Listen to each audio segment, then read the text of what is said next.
As VP Harris and President Biden campaigned together ahead of Harris's reproductive rights tour. Plus, former President Donald Trump is firing back amid ongoing fallout from his Arlington Cemetery visit. We also have a look at the poll numbers in the race for president. NBC's Gabe Gutierrez reports.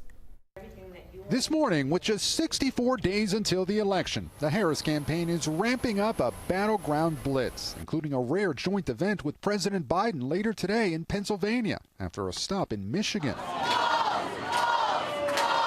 Harris's running mate, Governor Tim Walz, heading to another crucial swing state, Wisconsin.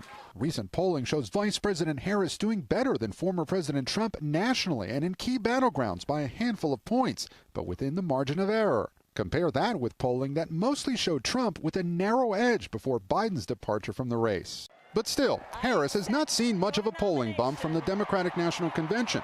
Former President Trump is hoping to benefit in the polls from an updated indictment in the federal election interference case against him and defended his actions in an interview released overnight. Whoever heard you get indicted for interfering with a presidential election where you have every right to do it?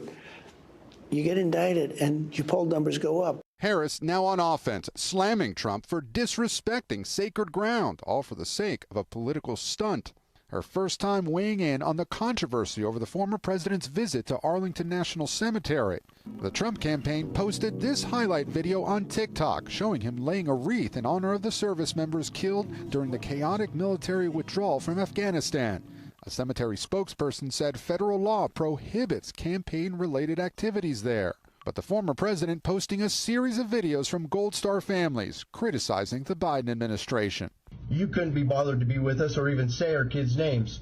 And Republicans are criticizing the president and vice president for not being at the event. You know who the families also invited? Joe Biden and Kamala Harris. Where were they? Joe Biden was sitting at a beach. Kamala Harris was sitting at her mansion in Washington, D.C. A White House official and a Harris aide deny the president or vice president were ever invited.